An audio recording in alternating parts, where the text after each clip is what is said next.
존경하는 39만 세종시민 여러분, 이순열 의장님과 선배 동료 의원님, 최민호 시장님과 최규진 교육감님을 비롯한 공무원 여러분, 안녕하십니까. 보람동을 지역구로 두고 있는 더불어민주당 소속 유인호 의원입니다. 올해 정부 세수 결손액은 역대 최대 규모라고 합니다. 지난달 기획재정부는 당초 400조 5천억 원으로 예상한 세수 전망치가 341조 4천억 원으로 59조 1천억 원이나 감소할 것이라는 국세 수입 재추계 결과를 내놓았습니다. 세수 결손 오차율은 14.8%로 역대 최대치입니다. 특히 내년 역대급 초긴축 예산을 국회에 제출한 정부는 이번 59조 원 세수 결손을 추가 경정 예산 편성 없이 해결할 수 있다고 말하며 중앙정부가 메워야 하는 부족분 60%에 해당하는 35조 원을 기금의 여유 재원 등을 활용하겠다고 하였습니다. 이에 따라 세수 펑크의 40%를 부담해야 하는 지방정부도 재정 상황이 비상인 건 마찬가지입니다. 관리법에 따라 내국세와 연동되는 지방교부세는 19.24%, 지방교육재정교부금은 20.79%인 약 40%를 편성하기 때문에 내국세 수입이 줄어들면 지자체와 교육청 수입도 함께 줄어듭니다. 따라서 지방교부세가 약 11조 6천억 원가량이 감소될 것으로 추계되었으며 이에 행정안전부는 지난달 18일 긴급 시도 부단체장 회의를 열어 지방 부족분에 대해 통합재정안정화기금 활용과 세출 구조조정 등을 요청했습니다.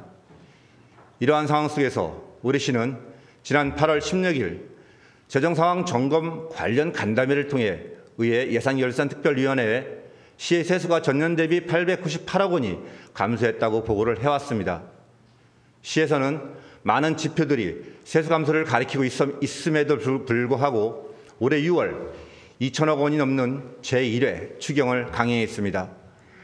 서울, 제주, 광주, 부산, 대구 등 많은 자치단체에서 재정위기 타개를 위해 시의회와 긴축 재정 실시 방안을 협의하고 재정전략회의를 통해 강력한 세출 구조조정 등 재정위기 상황에 선제적으로 노력한 것과는 대조적입니다. 이에 본 의원은 오늘 우리 시 부채 등 재정 상황을 점검하고 최근 발생한 세수 추계의 오차 원인 및 국비 확보를 위한 시의 노력과 대규모 사업 추진에 따른 예산 편성과 관련한 질의를 통해 세종시 미래 세대를 위한 재정의 지속 가능 방안을 찾고자 합니다. 시장님께 시민이 공감하고 신뢰할 수 있는 성실한 답변을 부탁드리며 긴급 현안 질문을 시작하겠습니다. 시장님, 답변석으로 나와주시기 바랍니다.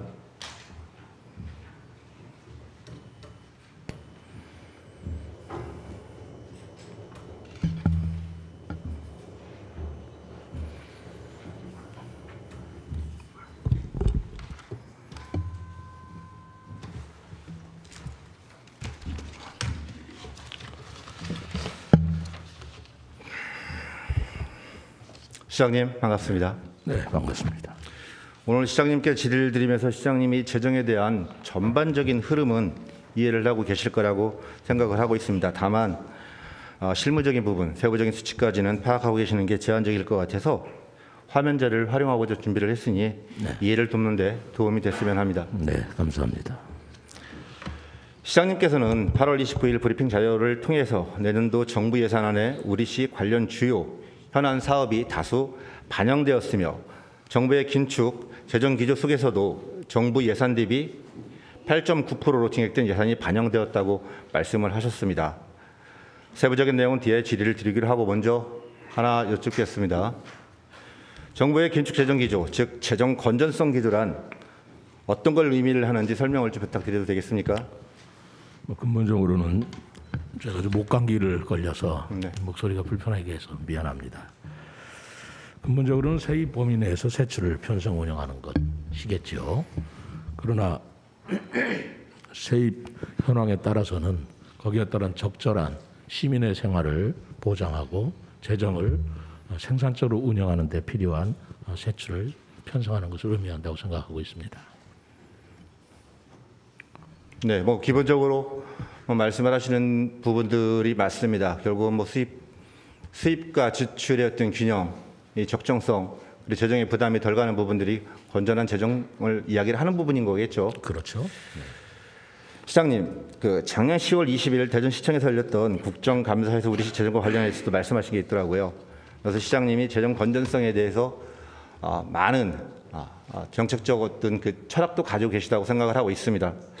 국정감사 회의록을 살펴보니까 하셨던 말씀이 이제까지 벌어진 세종시의 어떤 어려운 문제 같은 거 그리고 비리 같은 게 있다면 남김없이 파헤치고 바로잡도록 하겠다고 말씀을 하시면서 부채가 4천억 원에 이르고 부동산 거래 절벽에 따른 세수의 감소 상황이나 LH로부터 이관받은 공공시설물에 대한 유지 관리비가 증가하는 등 재정이 문제라고 말씀을 하셨습니다. 기억을 하시죠? 네, 기억합니다. 이렇게 국감 때도 긴축 재정을 통해서 지금 빚이 4천억이지만 어려운 경제 여건에서도 불구하고 추경 예산에 300억의 예산을 세워 채무를 갚았다고 답변을 하시면서 최수영 전 기조실장이 언론 보도를 통해 재정 건전성 확보를 위한 중장기적 채무 관리를 지속적으로 추진해 나가겠다는 의지를 보이는 걸 보고 세종시는 재정 관리를 참 잘하겠구나 하는 생각을 했고 시장님도 이런 생각에 동의를 하실 거라고 이해되는데 맞죠? 동의하시죠?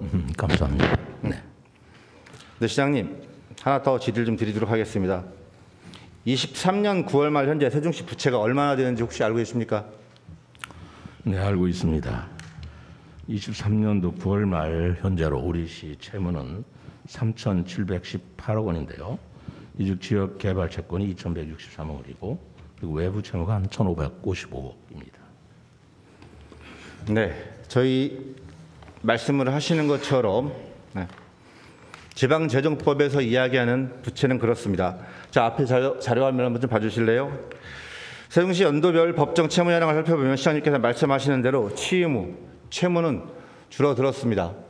저 채무는 법정 채무 현황임을 먼저 전제로 말씀을 드립니다. 다음 자료 화면 좀 보여주십시오.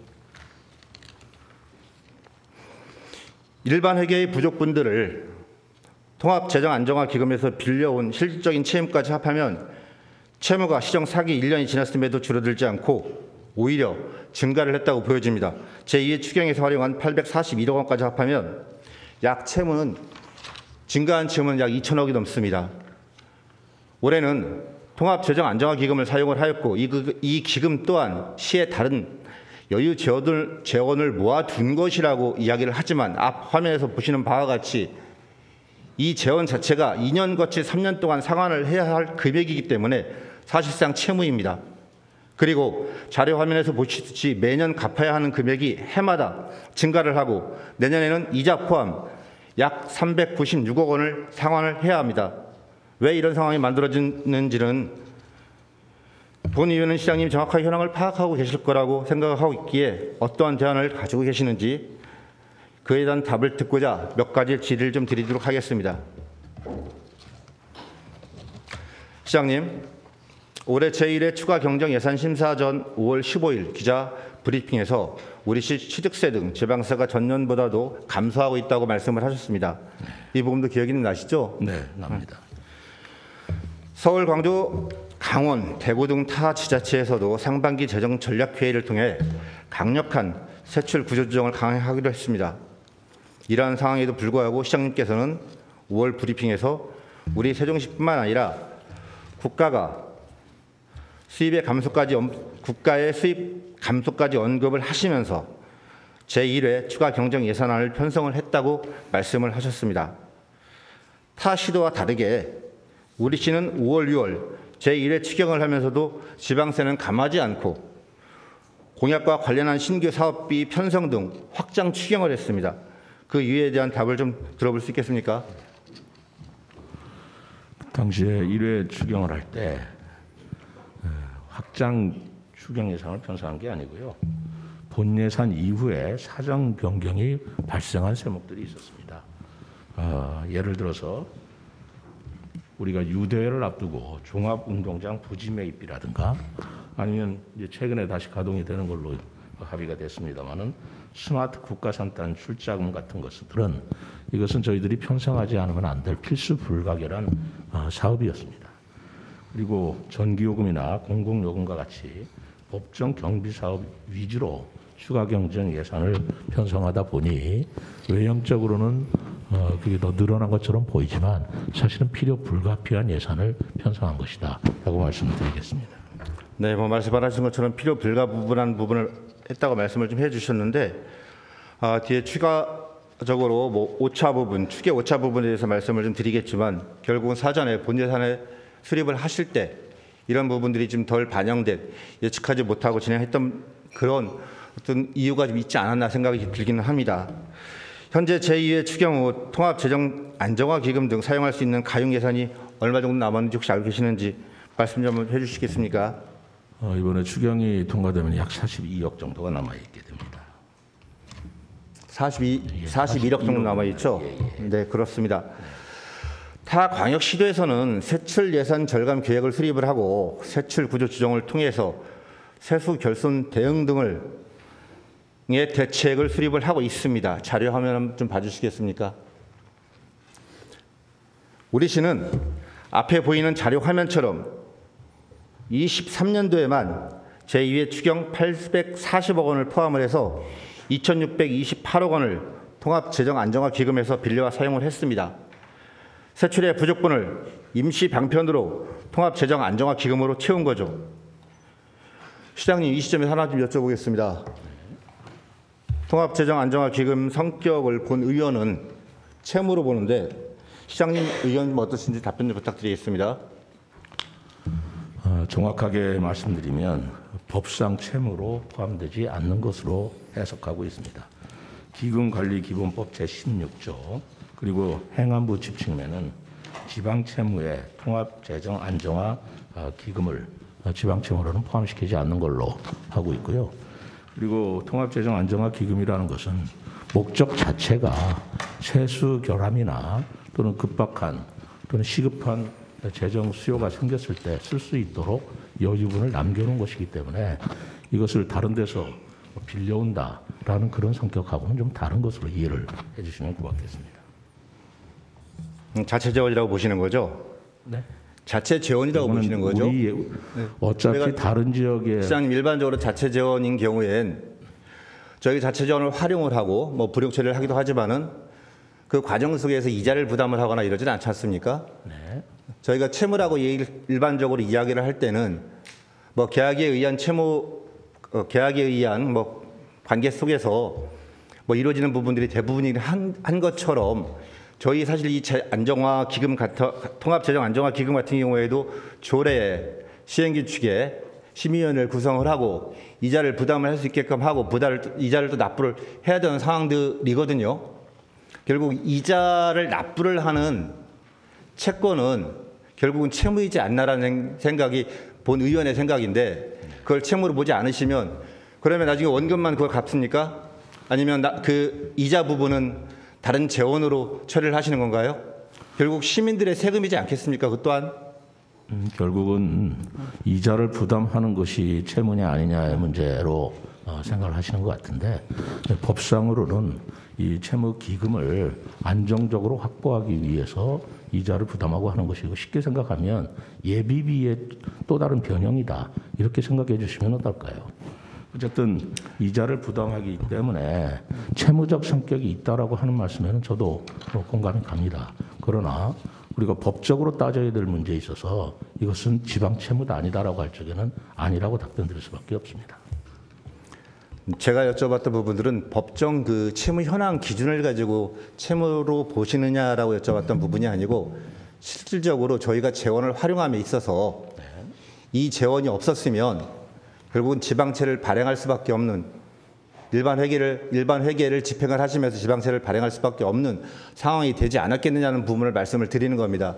그렇습니다. 결국 활용할 수 있는 재원이 있으니 2.5%의 이자를 부담을 하고 저희가 갖고 있었던 여유 재원이라고 하지만 사실은 통합재정 안정화기금 자체는 뭐 잘 알고 계시겠지만 정말 불효불급하게 정말 위급한 상황에 사용하려고 모아뒀던 정말 긴박한 자금이기 때문에 웬만하면 저희가 손을 대고 있지 않는데 그 부분을 사용을 했던 것이 결국 외형적으로 보여지는 채무를 좀 덜 보여지게끔 하려고 했던 측면들이 있지 않았을까라는 그런 오해가 보여지기 때문에 이 부분에 대한 인식은 저희가 채무라고 생각을 하고 접근을 하시는 게 좋지 않을까 생각이 들어서 말씀을 드렸던 부분입니다. 근데 이거를 단순히 법정 채무다, 법정 채무가 아니다, 그리고 이자 부분에 대한 문제만 가지고서 이야기를 하신다 그러면은 그걸로 기준을 뭐 제가 삼는 걸로 이렇게 판단을 하시고 답변을 주신다 그러면 조금 고민을 한번 해보실 필요가 있겠다는 말씀을 좀 드립니다. 통합재정안정화기금이라는 것은 기본적으로 세수결함이나 이런 재정상의 어려움이 있을 때 거기서 쓸 수 있도록, 바로 이런 때 쓸 수 있도록 마련된 기금이라는 걸 좀 인식해 주시고요. 가능한 한 기금은 건드리지 않는 게 좋죠. 우리가 세입 예산을 갖고 세출 예산을 짜는 게 건전 재정이 바람직합니다만, 근본과 같이 전국적으로 세수 결함이 이렇게 유지되면서 그러나 재정을 운영해야 될 필요가 있을 적에는 행안부에서도 통합재정 안정화기금을 적극적으로 활용하라라는 것이고, 재정 운영에 있어서 이것도 하나의 방법이다라는 걸 좀 이해해 주시면 고맙겠습니다. 네, 알겠습니다. 그런데 지금 화면에 보시는 것처럼 2020년, 21년, 22년 말까지 실질적으로 법정 채무는 3,900, 한 3,700~800을 현재까지 동일하게 유지를 하고 있었음에도 불구하고 통합재정 안정화 기금에 대한 활용 부분에 있어서는 상당히 보수적으로 접근을 했다는 부분을 말씀을 드리는 겁니다. 그런데 그 부분이 22년, 23년 말을 거쳐오면서 법정 채무 자체는 그대로 유지를 하시면서 통합재정을 끌어다가 활용을 하시고, 그 다음에 그 필요하신 사업들에 신규 사업들에 투여를 하시니 실질적으로 나중에 부담을 하는 시의 채무는 시의 부채 부분만큼은 가중되지 않느냐라는 부분을 말씀을 드리고 싶어서 그 부분에 대한 정확한 인식이 좀 필요하시겠다 싶어서 질의를 드렸던 겁니다. 네, 동의를 하시죠? 그 부분에 대해서? 예, 공감합니다. 네. 그러나 자, 계속 질의를 좀 드리도록 하겠습니다. 네. 제2의 추경은 남는 통합재정안정화기금이 여유가 없는 상황 속에서도 지금 말씀을 드렸던 것처럼 내국사 연동되는 지방 교부금도 지속적으로 감소될 것으로 예측을 하고 있습니다. 향후 재정위기가 장기화될 것으로 예상을 되는데 이를 해결할 수 있는 방안은 결국 장기적으로 세입 확충 방안을 마련을 하고 한편으로는 세출을 강도 높게 구조조정을 해야 한다라고 보여집니다. 임시방편으로 지금처럼 통합재정안정화기금을 여유 제한 없이 꺼내 쓰는 것은 결국 빚을 해서 재정위기를 넘기는 것으로밖에 보이지가 않습니다. 시장님께서는 지난해 빚 없는 세종시를 만들기 위해 순세계 잉여금 200억 원과 자체 여유자금 100억 원으로 2019년 발행한 지방채 300억 원을 조기 상환했다고 언론에서 발표를 하셨습니다. 그리고 부족한 재정 상황이지만 건전 재정 확보는 절대적으로 필요하다고 강조를 하시면서 내년에도 세소 부족이 지속이 된다면 재정위기가 닥칠 텐데 시장님 입장에서는 지방채를 발행하기도 상당히 어려운 상황이 아닌가 싶습니다. 그러나 이 세수 결손이 장기화가 될 경우 당장 내년부터는 지방채 발행이나 대출 등에 의존을 해서 예산안을 편성을 해야 할 초유의 상황에 직면할 수 있을 것이라고도 보여집니다. 이러한 위기 상황 속에서 어떤 대안을 가지고 내년 예산을 준비를 하고 계시는지, 그리고 지방채 발행을 생각을 하고 계시는지 답변 부탁드리겠습니다. 네, 우선 국가 재정도 그렇고 우리 지방 재정도 호전되기를 간절히 바라고 있습니다. 그리고 그 호전되기 위해서는 경제 활성화를 통해서 세입이 늘어나야 되는 것도 사실입니다. 세금을 많이 내기 위해서는 활동이 많아져야 되는 것인데 어쨌든 그런 호전되기를 바라고 있지만 지금 전망으로는 내년도 국가적으로도 그렇고 우리 세종시의 입장에서도 그리 밝은 전망은 아니기 때문에 그렇다고 해서 뭐 건전재정이라는 건 옳은 것입니다. 그러나 투자성 재정을 우리가 확보해서 지역경제를 활성화시키고 그럼으로써 세수로 확보하려고 하는 노력은 또 다른 한편의 재정 운용이기 때문에 행안부에서도 통합재정안정기금을 적극적으로 활용하고 또 지방채도 필요할 때는 발행해라. 한도 초과 발행을 협의할 적에도 적극적으로 지원하겠다. 이 뜻은 채무를 얻고 빚을 얻는 게 그게 올바라서가 아니라 그게 잘한다는 것이 아니라 그렇게 함으로써 지역 경제를 활성화시켜서 세수 호전을 우리가 목표로 하는 그런 재정 운영의 형편이라고 이해해 주셨으면 고맙겠습니다. 지금 말씀하신 걸 좀 정리를 좀 하면 결국 투자에서 수익을 얻을 수 있는 부분들에 대해서는 자금 투여가 필요하고 그에 따라서 지방채도 발행을 하실 계획이 있으시다. 네. 상황에 따라서 그렇게 말씀을 하시는 걸로 정리를 하겠습니다. 지금과 같은 재정 위기 상황에서는 불가피하다고 생각합니다. 지난 8월 29일 브리핑에서 내년 세종시 재정운영 방향과 관련하여 외부 전문가 자문 등의 의견을 청취하겠다고 밝히셨습니다. 광주, 부산, 서울 등에서는 재정전략회의를 일회성에 그치는 것이 아닌 주기적으로 개최하여 세수 감소, 현실화에 따른 선제적 대응 방안도 논의하고 있다고 합니다. 우리 시도 재정전략회의를 진행한 실적이 있으십니까? 그 회의를 재정전략회의다라고는 안 했지만 가장 고민되는 부분이 이 부분인데 저희 실국장들하고 이 재정전략에 관한 회의는 수차례 한 적이 있죠. 지금도 계속하고 있습니다. 아니요. 8월 29일 날 외부 전문가나 그 자문 등을 통해서 의견을 청취하겠다고 말씀을 하셨습니다. 포함한 네, 그 재정전략회의를 진행을 하신 그렇습니다. 실적이 있으셨는지 말씀을 여쭤보는 거예요. 재정전략회의 우리 간부들하고는 했고요. 간부위에는 외부 전문가들과 같이 하신 건 없다고 말씀을 하시는 거죠? 네, 지금부터 구성을 하고 있습니다. 알겠습니다. 재정 상황 현재처럼 어려울수록 전문가들의 의견을 통해서 숨은 재원, 그다음에 숨은 세원 발굴하고 그다음에 주요 사업에 대한 체계적인 분석과 예산 반영 투여가 이루어질 수 있도록 적극적으로 노력을 부탁드리겠습니다. 네, 공감합니다. 다음은 내년 국비 확보 관련하여 질의를 좀 드리겠습니다. 역시 8월 29일 브리핑을 통해서 내년도 정부 예산안 우리 시 관련 주요 현안 사업 국비를 1조 5천억 원 확보하셨다고 말씀하셨습니다. 관련 자료를 살펴봤더니 1조 5천억 중 국토부 소관 사회 간접자본 예상 비중이 60%를 차지를 했고 복지부 소관 아동수당, 생계급여 등 기존에 계속 집행해왔던 사업 그 예산이 19% 약 1조 2천억 원이었습니다.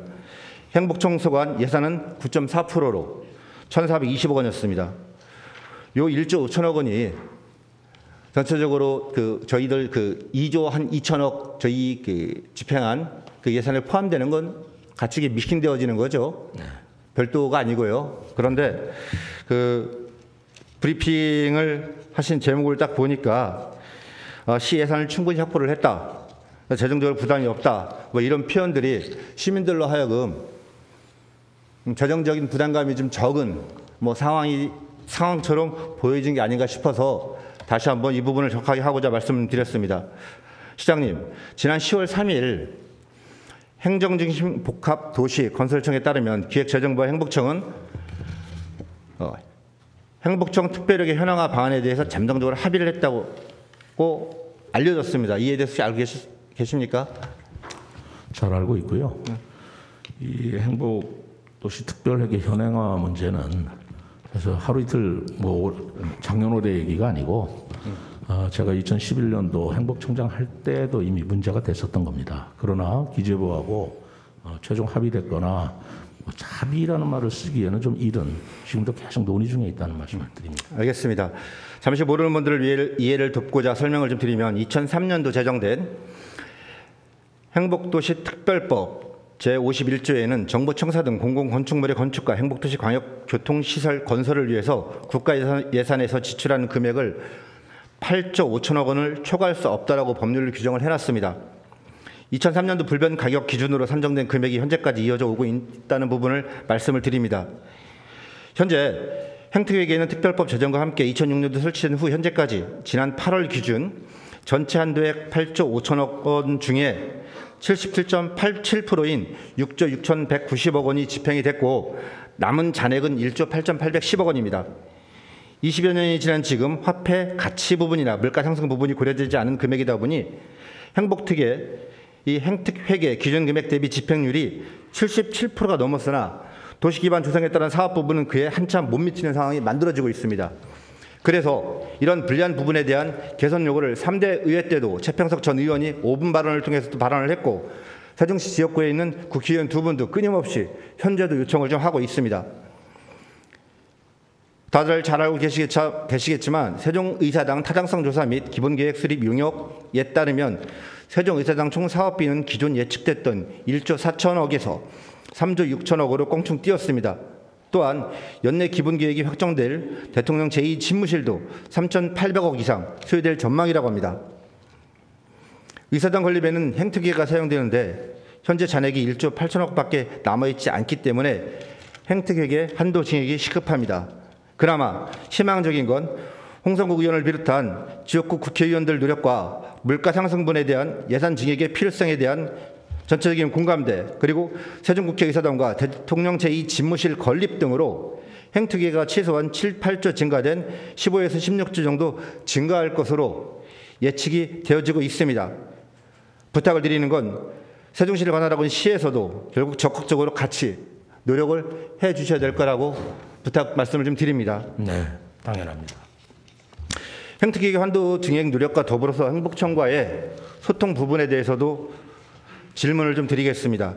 2024년 정부 예산안은 행특회계로 국회 세종의사당 건립 부지 매입비 350억 원과 대통령 제2집무실 건립 기본조사 설계비 10억 원이 반영된 상황입니다.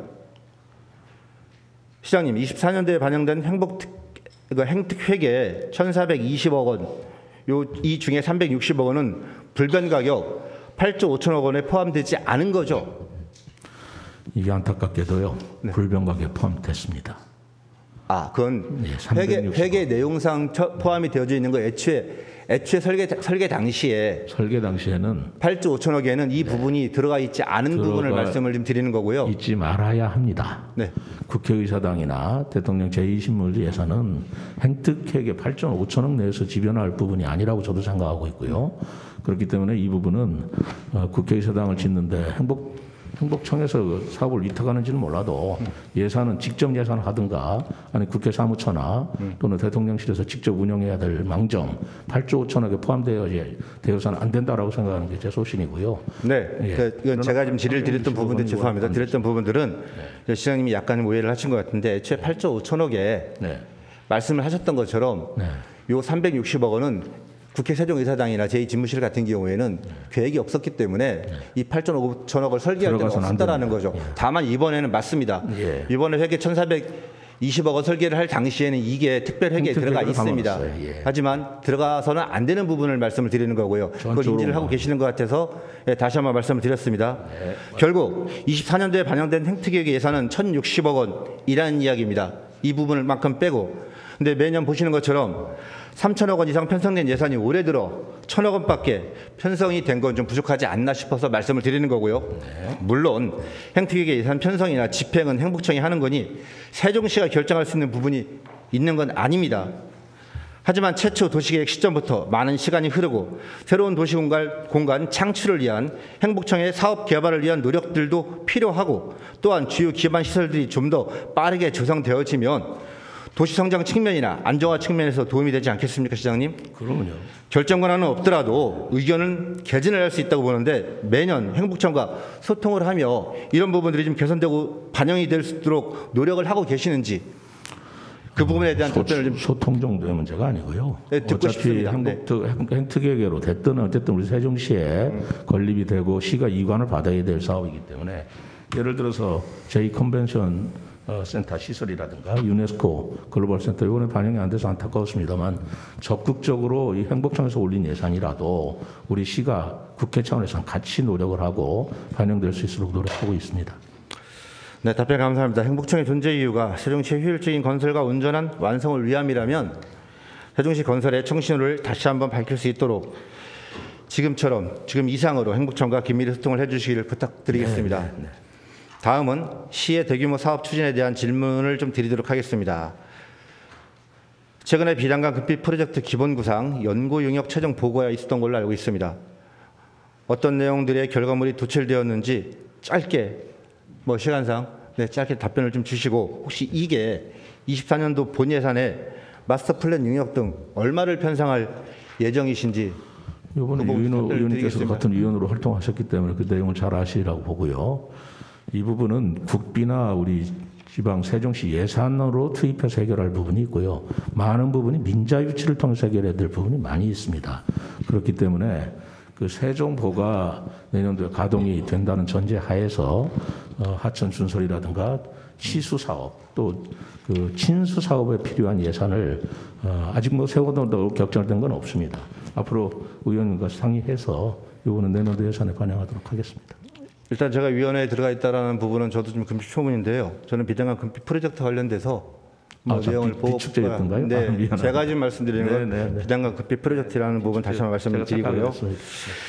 네, 이번에는 국제정원 도시 박람회에 관련돼서 질의를 좀 드리도록 하겠습니다. 최근 잼버리 사태 이후 정부의 국제 행사 개최와 관련해서 심사가 매우 깐깐해진 건 알고 계시죠? 일사천리로 심사가 진행된다고 가정할 때에도 2024년 7월에서 8월에 심사가 끝나고 25년 상반기에나 국비 지원을 받을 수 있을 것으로 예상이 됩니다. 국비 지원이 안 될 경우에 대한 대비를 혹시 하고 계시는지, 대비하고 계시다고 하면 어떤 계획이신지 답변 좀 부탁드리겠습니다. 곤혹스럽습니다. 지난번에 잠보리 대회 때문에 우리 의원님들도 뭐 잘 아시고 계시는 바와 같이 지방에서 유치한 국제 행사에 대해서 중앙정부가 굉장히 까다롭게 지금 심사를 하고 있고 허용 여부도 지금 어려운 상황인데 그런 차원에서 볼 때 또 한 가지 또 어려운 부분은 재정 문제지 않습니까? 그래서 국제정원 도시 박람회는 우리 시로서는 가야 할 방향이기는 하지만 예산이나 시기나라는 것을 다시 한번 면밀히 검토해서 의원들하고 상의하도록 하겠습니다.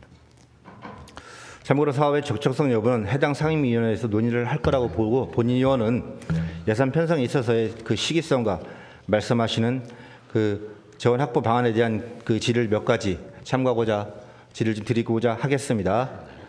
올 7월 국제정원 도시 박람회 기본 구상안을 보면 총 사업비가 450억이고 국비가 90억, 시비가 180억, 그다음에 자체 수입 180억으로 예산을 편성을 하셨습니다. 그런데 재정영향평가 심의 관련 제출해 주신 9월 초에 제출해 주신 자료에는 시비가 270억, 자체 수입이 180억으로 사업비를 편성을 하셨습니다. 국비 지원이 어렵다고 판단을 하셔서 시비를 편성을 하신 겁니까? 국비 지원을 저희들이 90억 정도 예상을 하고 있는데 사실 뭐 저희들이 주는 거 아니고 국가에서 주는 거라 우리가 얼마를 확보하겠다라고 자신 있게 얘기할 수 있는 부분은 사실 어렵습니다. 그러나 최대한 노력을 하겠다는 말씀을 드리고 그럼에도 불구하고 국제정원 박람회를 할 가치가 있다고 생각하는 것은 우리가 예산을 들인 만큼 그 경제 유발 효과가 크기 때문에 약 용역에 보면은 우리가 450억 들었을 때 2,600억 정도의 경제 유발 효과가 있다라고 한다면 사업을 할 가치가 있다고 보는 겁니다. 그렇기 때문에 국비를 얼마나 확보할 자신이 있느냐라는 말씀은 최대한 노력을 하겠다라는 말씀을 드리고요. 예산 전체 규모도 이 재정 상황이 이렇게 비상 상황으로 흘러가고 있기 때문에 여러 가지를 면밀히 다시 검토한다는 말씀을 드립니다. 경제 유발 효과는 그 주변 유발 효과를 말씀하시는 거죠. 지역의 유발 효과를 집식적인 부분에 대한 매출을 말씀을 하시는 건 아니고. 자, 자체 수입 180억의 내용인 입장료 및 휘장 사업 등으로 그 추계된 자체 수입을 어떻게 산출한 것인지는 산출 내역에 대한 세부적인 설명이 실무적인 부분이니 제가 시장님한테 답변을 요청하는 건 맞지 않는 것 같습니다. 다만 이 내용에 대한 보고를 받으셨을 것 같으니까 이 180억이 이 휘장 사업으로 그다음 입장료 수입으로 말씀하셨던 것처럼 가능한지 그 판단 기준이 적절했는지에 대한 답을 주실 수 있을 것 같습니다. 답변 부탁드리겠습니다. 그거는 전문가들이 그동안에 각 지역에서 일어났던 뭐 순천 정원 박람회도 마찬가지지만 고령 축제라다 이 전문가들 나름대로 노하우가 있습니다. 그리고 축적된 자료가 있기 때문에 그 축적된 자료에서 산정한 것이라서 그것은 저는 신뢰하고 있습니다. 알겠습니다. 자, 자료 한번 보여주시겠습니까? 제가 객관적인 비교를 위해서 순천만 국제정원 박람회 예산안을 좀 살펴봤습니다. 화면을 한번 좀 봐주시죠. 처음 시작했던 시점을 비교하자면 2013년도 순천만 국제정원 박람회 예산을 좀 살펴봤습니다. 물가 상승에 따른 화폐 가치의 차이가 있긴 하지만 기본 예산 편성에 대한 구성은 대동소이하기에 참고해서 봐주시면 될 것 같습니다. 총 예산이 약 1,250억인 2013년도에 진행했던 순천만 국제정원 박람회는 회장 부지 매입비 415억 원을 제외하고 앞에 표에서 보시는 것처럼 834억 원의 예산을 가지고 진행을 했습니다. 그중 국비가 217억 원이고 자체 재원이 617억 원입니다. 또한 순천시는 23년도 박람회를 하기 위해 21년도부터 매년 준비를 해왔고 총 예산이 1981억 원이나 소요가 되었습니다. 다음 자료 한번 보시죠. 자료 화면을 보시면 2013년도 4월에서 5월 박람회 기간 유무료 입장객은 약 160만 명입니다. 그리고 매출액은 약 160억이고요. 23년도 4월에서 5월 박람회 기간 유무료 입장객은 약 315만 명이 다녀갔습니다. 4월에서 5월 두 달 동안 입장권 그리고 관람차나 보트 탑승 이용료, 가든 스테이지를 조성해 놓은 숙박시설 식음료 등 위탁 운영 부스까지 총 치면 매출액은 약 243억 원입니다. 이렇게 제가 순천만 국제정원 박람회 현황을 설명드린 이유는 우리 시가 수입을 적정하게 산출하고 있는 것이 맞는지에 대한 의문과 사업비 중 자체 수입 185원도 결국 시비로 투여가 될 수밖에 없는 상황이 아닌가 하는 의문이 들어서 시장님께 설명을 잠시 드렸습니다.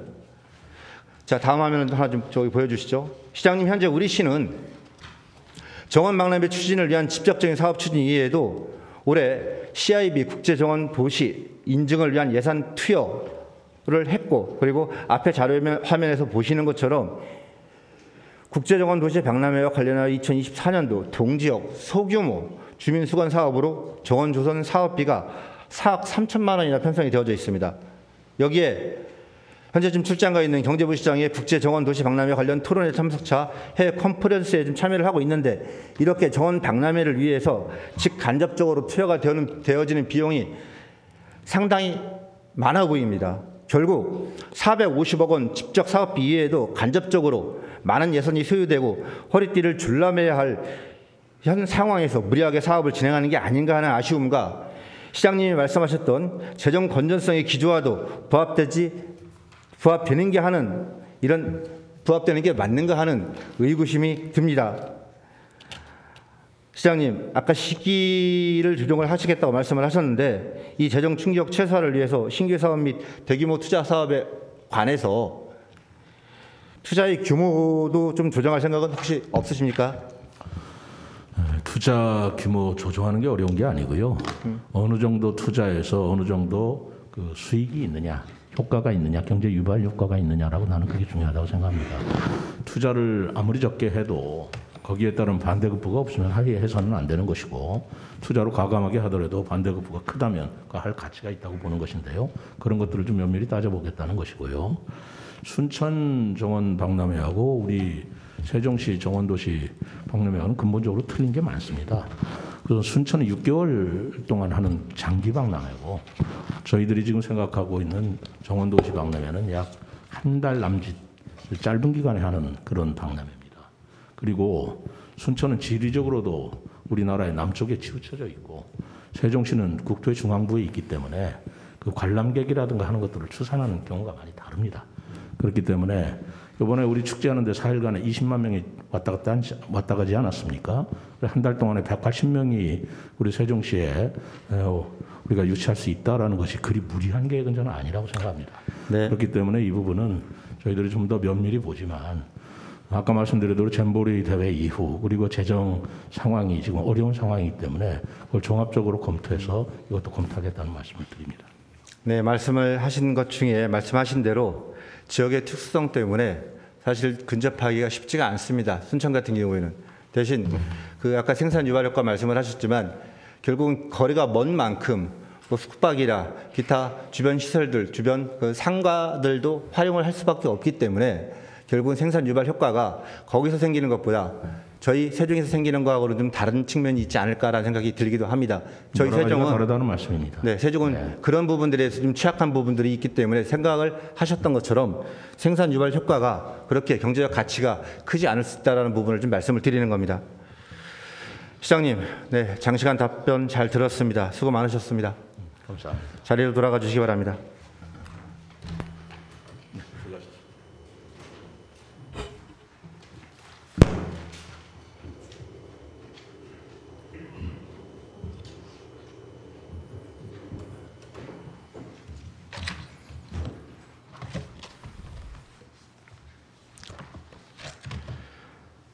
세종시는 대출금리 상승, 부동산 거래 감소와 공동주택 입주 물량 급감에 따른 지방세 및 지방교부세 감소, 재정 특례 법정기간 만료와 인수시설 급증에 따른 유지비 상승, 대규모 사업 추진 등으로 최대 재정 가뭄 위기에 처해 있다고 해도 과언이 아닐 것입니다. 예산의 편성 권한은 시장에게 있고 의결권은 의회에 있기 때문에 이러한 어려운 상황을 극복해 나가기 위해 시와 의회가 함께 협력을 해 나가야 합니다. 또한 이러한 재정 위기 사항을 직원들뿐만 아니라 시민 모두가 함께 공유하고 시 재정의 지속 가능성을 위해 다 같이 해결 방안을 고민해 나가야 할 때라고 생각을 합니다. 특히 시는 내년 본예산 편성부터 대형 사업 수지 조정, 경상 경비 절감, 유사 중복 사업 통폐합, 공공시설물 유지관리비 절감 방안, 위탁사업 및 지방보조사업 전면 재검토 등 강도 높은 세출 구조 조정을 통해 부족한 재원을 확보하여 복지, 안전, 지역 경제 활성화 등 꼭 필요한 분야에 중점 투자될 수 있도록 노력해 나가야 할 것입니다.